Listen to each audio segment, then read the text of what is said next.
आई रई रई रई रई रई रई रई रई है मतिया गईल पगलाई साहतन खाल दवाई खाल दवाई हो खाल दवाई खाल दवाई हो खाल दवाई मतिया गईल पगलाई साहतन खाल दवाई।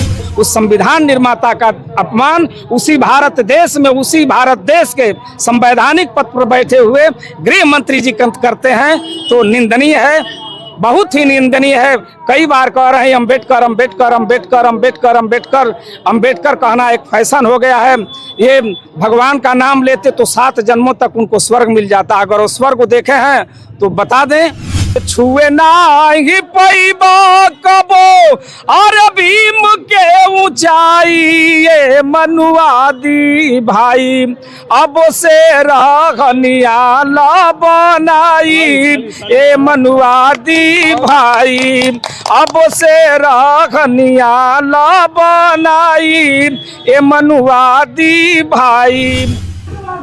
नमस्कार, मैं हूं कमलेश और आप देख रहे हैं आधुनिक भारत। साथियों, इस वक्त मैं मऊ जिला कलेक्ट्रेट पे हूं और जिला कलेक्ट्रेट पे आज हमारे पीछे देख सकते हैं तमाम बहुजन समाज पार्टी के पट्टा लगा करके, बाबा साहब भीमराव अम्बेडकर का पट्टा लगा करके और फोटो और बैनर लेकर के लोग खड़े हैं।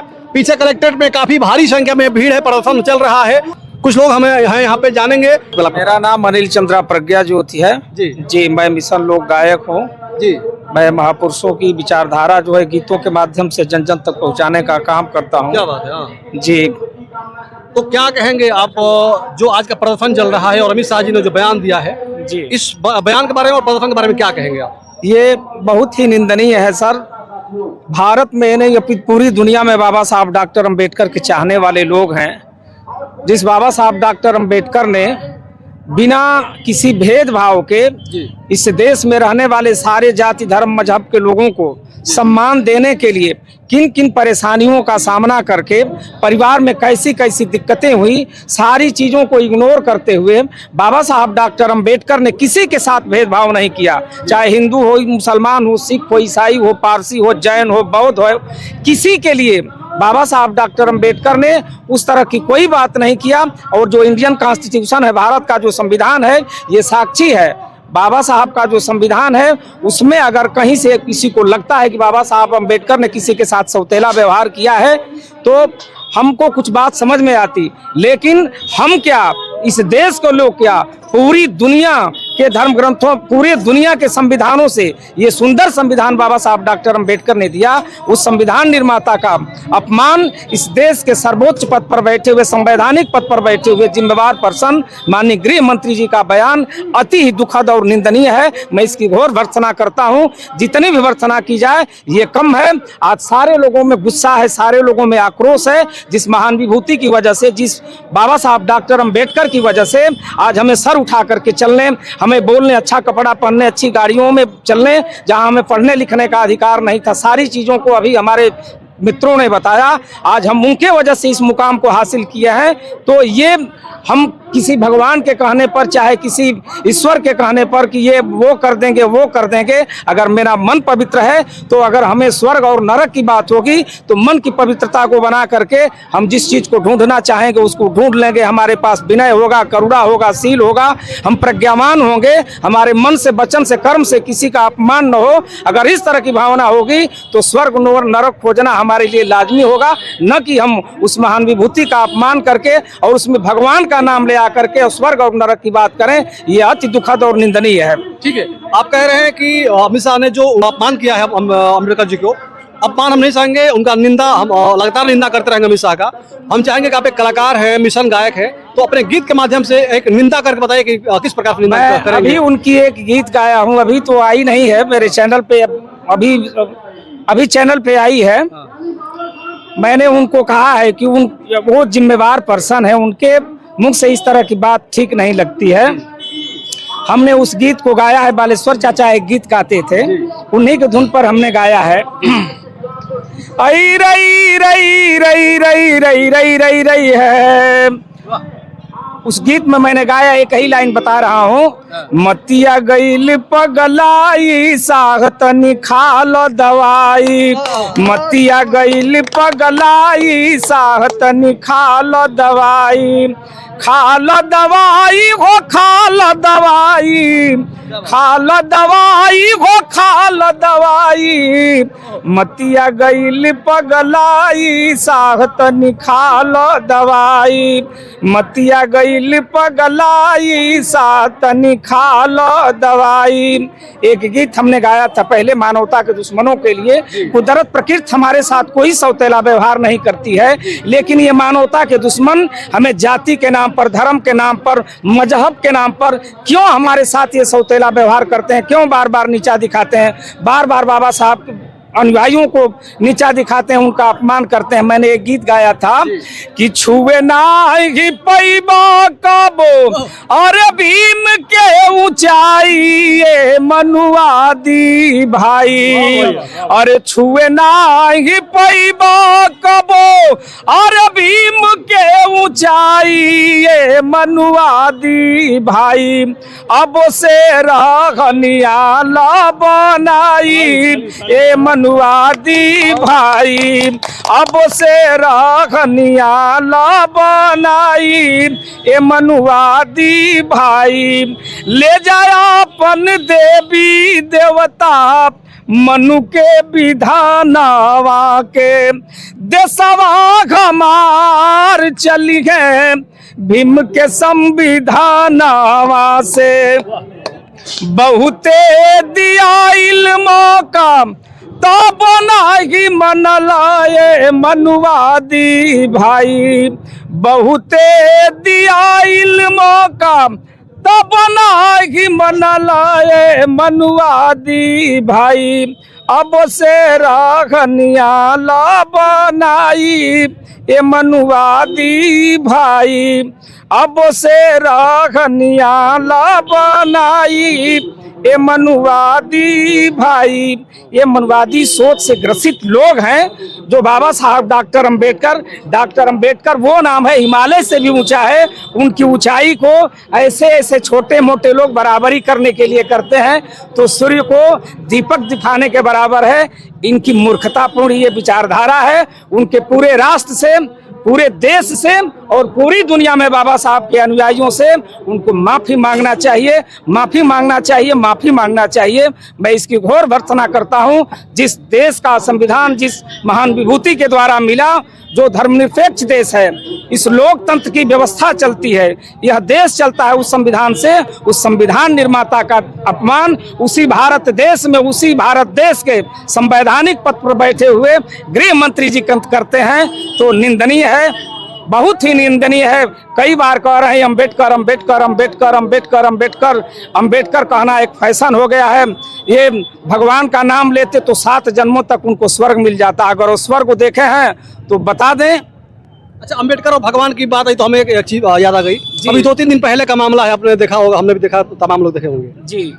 चेन्नई का कोई मंदिर है, उस मंदिर में एक युवा लड़का कोई जाता है दर्शन करने के लिए जी। और दान पेटिका में कुछ दान डालता है, तब तक उसकी आईफोन मोबाइल जो होती है, 1 लाख की मोबाइल तो दान पेटिका में गिर जाती है जी। और गिरने के बाद मंदिर परिसर के लोग कहते हैं कि मोबाइल नहीं मिलेगी, दान पेटिका में जो गिर जाता है वो भगवान का और मंदिर का हो जाता है। इस पे क्या कहेंगे? ये सरासर गलती है। दान मन की पवित्रता से किया जाता है। जबरदस्ती किसी से कुछ छीना जाए तो जबरदस्ती ही कहा जाएगा। और भगवान की बात आपने कहा है, सवाल इसलिए पूछे कि एक भगवान की जो बात आप कर रहे हैं कि अम्बेडकर साहब भी हमारे भगवान हैं, और एक भगवान जो अमित शाह कह रहे हैं कि भगवान का नाम लेते आप स्वर्ग में चले जाते हैं। तो एक ये भगवान है कि आपका जो अधिकार था, जो आपका हक था, उसको दिलवाने का काम किए, और जो हमारा हक है, जो हमारा चीज है, उसको भी भगवान ले रहे हैं। तो मतलब दोनों में कितना अंतर है, क्या फर्क? जी, हम भगवान उसको मानते हैं। भगवान बुद्ध ने कहा भग गरागो भग दोषो भग मोहो, मन से वचन से कर्म से जो परिशुद्ध है वो भगवान हो सकता है। आप भी भगवान हो सकते हैं। उस तरह के गुण निहित हैं तो ये सारे लोग हमारे भाई, तमाम सम्मानित यहाँ कार्यकर्ता पदाधिकारी सम्मानित लोग उपस्थित हैं, जो मन की पवित्रता को बनाए रखा है। मन से वचन से कर्म से जो परिशुद्ध है, मन से वचन से और कर्म से होने वाली जो बुराइयां हैं उस पर जिसने विजय प्राप्त कर लिया, उसका जो दोहन कर दिया, जिसने उसका नाश कर दिया, वो भगवान हो सकता है। भगवान तो बहुत हैं, उनके गुण और कर्म का मूल्यांकन सत्यापन आप करेंगे तो आपको खुद ही समझ आ जाएगा। लेकिन भगवान एक आदर सूचक शब्द है। भगवान आप भी हो सकते हैं और दूसरे लोग भी हो सकते हैं, भैया भी हो सकते हैं, लेकिन क्या उस तरह के गुण हमारे अंदर निहित हैं? क्या हम दान करते हैं तो दान जीवन का एक बहुत अच्छा कर्म है, दान करना चाहिए लोगों को। लेकिन किसी से दान के नाम पर छीन ले, कोई उसकी संपत्ति को छीन ले, उसकी मोबाइल छीन ले, रुपया पैसा छीन ले, उसकी संपत्ति को छीन ले, ये दान नहीं है, ये जबरदस्ती है, सीनाजोरी है। अच्छा, क्या कहेंगे? चलते हैं। जी बताएं। देखिए, अगर मंदिर में मैं मानता हूँ आस्था में विश्वास रखने वाले लोग से मैं बस सवाल करना चाहता हूँ, जो भी आस्था रखते हैं, मैं आस्था पर ठेस नहीं पाना चाहता हूँ। वो मंदिर का जो पुजारी होते हैं, भगवान को नहीं गोरते हैं, उस अपने पेटी को गोरते हैं। अच्छा। है ना? मैं चाहता हूँ जो भी वहाँ दर्शन करने जाते हैं, वहाँ मंदिर में खाली फूल चढ़ाने, जिस दिन फूल चढ़ाने लग जाएंगे, जिस दिन भी फूल चढ़ाने लग जाएंगे पर डे, उस दिन मंदिर का पुजारी मंदिर को छोड़कर चला जाएगा। भगवान कोई भी नहीं रहेगा। भगवान है, भगवान सबको देते लेते हैं। भगवान का अर्थ सब चलाते हैं। भगवान का अर्थ होता है कि चलाने वाला, वही जो चलाने वाला भगवान। जैसे घड़ी पहने, आप घड़ीवान है, जो बना दिया वो चला रहा है, चल रहा है। गाड़ीवान है, गाड़ी को हाँकता है। जिस दिन मंदिर में फूल बतासा फूल चढ़ाने लग जाएंगे आप, एक भी पुजारी मंदिर में टिकने वाला नहीं है सर। तो आपका मतलब है कि मंदिर एक आस्था का ये चीज नहीं है, यह धंधा बन गया है। एक धंधा वो बन गया, धंधा ये लोग बना लिए हैं लोग सर। ये धंधा उन लोगों ने बना लिया। मैं चाहे फूल चढ़ाइए, अगरबत्ती जलाइए, मैं नहीं मना थोड़ी कर रहा हूँ। हाँ, लेकिन पैसे चढ़ाने की क्या जरूरत है? भगवान को पैसे चढ़ाने की क्या जरूरत है? वहाँ में मैं पूछता हूँ, वहाँ पर बताइए। तो अब मंदिर वहाँ से पुजारी जो वहाँ से हट जाएगा, तुरंत हट जाएंगे लोग तमाम। अभी हमारे समाज के लोग अगर कोई कमेंट कर देता है तो उनको जेल चला जाना पड़ता है, जेल जाना पड़ता है, उनके ऊपर एफआईआर हो जाती है। हाँ, वही जो उनके बड़े जो गृह मंत्री, देश के गृह मंत्री हमारे, जिसको मैं भगवान मानता हूँ, देवी देवता मानता हूँ, हमारे हम ही नहीं, पूरे हिंदुस्तान या विश्व को लोग मानते हैं। हाँ, उनको अशब्द कहा जाता है, आपत्तिजनक टिप्पणी कहा जाता है। तो बताइए कैसे दलित समाज बर्दाश्त कर सकता है? नहीं करेगा। कैसे कर सकता है? जो हजारों कई सैकड़ों से उसी मंदिर मस्जिद की लड़ाई लड़ रहे थे लोग, क्या उनको भी क्या भगवान से, संविधान से मिला ना? संविधान से मिला कि नहीं मिला? अधिकार मिला कि नहीं मिला? संविधान बाबा साहब की देन थी नहीं, बाबा साहब ने लिखा था उसमें। हाँ, तो उनको इस तरह के 30 साल भगवान पुरुषोत्तम मर्यादा रामचंद्र जी तिरपाल में रहे। भगवान पुरुषोत्तम मर्यादा श्री रामचंद्र जी को तिरपाल में रखा गया था। बाबा साहब डॉक्टर अंबेडकर के संविधान के द्वारा जो वो व्यवस्था बनी, तो आप भगवान राम को कितना भव्य मंदिर निर्माण करके और हंसी खुशी से मांगलिक कार्यक्रम करा करके कितने लोग कितने आह्लादित थे, खुश थे। भगवान को उसमें स्थापित किया गया।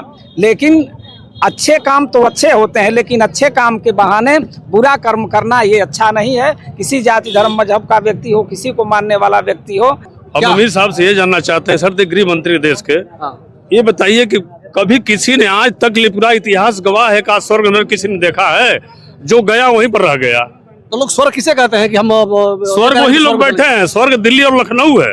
वही स्वर्ग है। हाँ, स्वर्ग वही है जहाँ मलाई काट रहे हैं। दिल्ली और लखनऊ ही स्वर्ग है। हम लोग नरक में हैं। हम लोग नरक ही में हैं। वो लोग स्वर्ग में हैं। हाँ, वो लोग स्वर्ग में है। स्वर्ग वही है, इसलिए स्वर्ग के नाम लेते हैं। अगर किसी ने स्वर्ग देखा है तो बताए मुझे स्वर्ग देखा है। तो फिर वो उसी स्वर्ग से फिर किस स्वर्ग भेजने की बात कर रहे हैं अमित शाह जी? उसी स्वर्ग की बात कर रहे हैं। तो उस स्वर्ग में कहाँ जाए वो कोई? वो स्वर्ग जिस स्वर्ग की बात कर रहे हैं, न उनके बाप दादा देखे, न हमारे बाप दादा देखे। किसी के बाप दादा उस स्वर्ग नहीं देखे। जो गया वही रह गया। ठीक है भैया, हम चाहेंगे एक गीत और आप गीत गाइए इस वीडियो के लास्ट में। बाबा साहब की एक छोटी सी एक लाइन की ही गीत गा दे रहा हूँ। गगन के चांद है वतन के शान, गगन के चांद है वतन के शान, जिन्हें हम कहते हैं, जिन्हें हम कहते हैं, वो है भीम भीम भीम। गगन के चांद है वतन के शान, गगन के चांद है वतन के शान। सादर जय भीम, जय हो। तो ये बहुजन समाज पार्टी के लोग हैं और मिशन के बड़े कलाकार हैं। और लोगों का साफ कहना है कि बाबा साहब भीमराव अम्बेडकर का अपमान हम लोग नहीं सहेंगे, बर्दाश्त नहीं करेंगे। जब तक माफी नहीं मांगेंगे, जब तक इस्तीफा नहीं देंगे, तब तक लगातार धरना प्रदर्शन हमारा जारी रहेगा। आप लोगों को वीडियो कैसी लगी कमेंट कर बताइएगा। जय हिंद, जय भारत।